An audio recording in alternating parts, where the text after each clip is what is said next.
Well, Nagode Rekia, thank you very much, Rekia, for that development. Now, joining us in the studio to throw more light on this new innovation in TVC News is the Group Managing Director, CEO of TVC Communications, Victoria Ajayi. Good morning, and thanks so much for joining us. Good morning, ma'am. Good to have you on the table. Good morning, Emmanuel. Good morning, Nelson. Let's address the biggest elephant at this time, talking about this AI. Now, won't this innovation be hijacked by people with sinister motives? Okay, first off, thanks. I know you're very excited because you've been trying to interview me.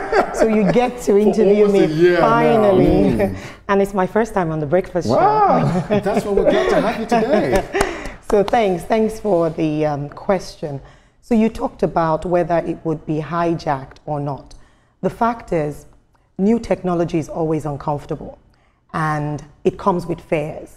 And when we don't understand something, a new idea or a new technology, especially when that new thing challenges our intelligence, instead of learning to understand it, we attack the idea. Sometimes we're just supposed to lean in.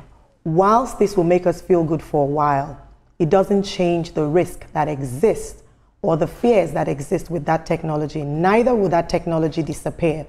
That is why the most important innovations in our lives receives the most criticism when they are first introduced. So your question is really about risk associated with this innovation.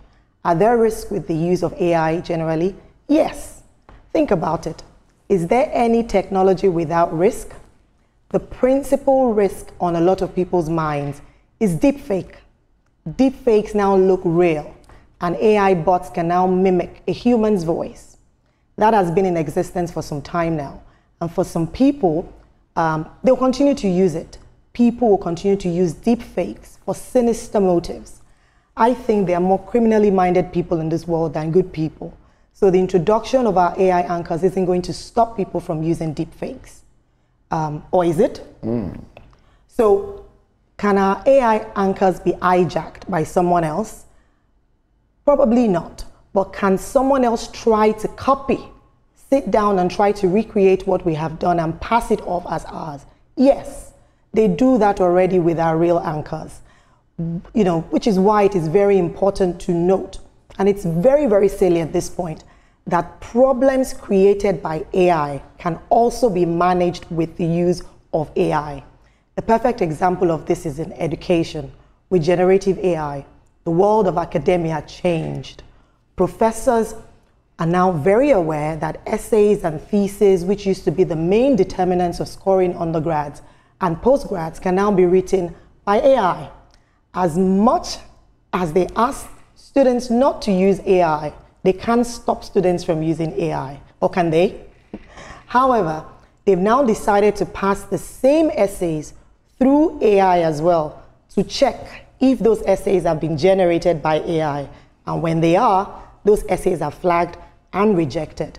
So there's this saying that you have to think like a thief to catch a thief. And that's the basis of ethical hacking.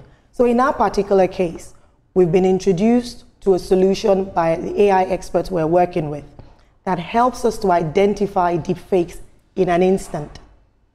And this is what it does. You simply need to feed a deepfake or supposed deepfake video into this AI platform. And it tells you, doesn't just tell you, it shows you evidence glaring to even an untrained eye that the video is deepfake. Isn't that great? So if we didn't venture into this, we wouldn't have known about this solution. Indeed.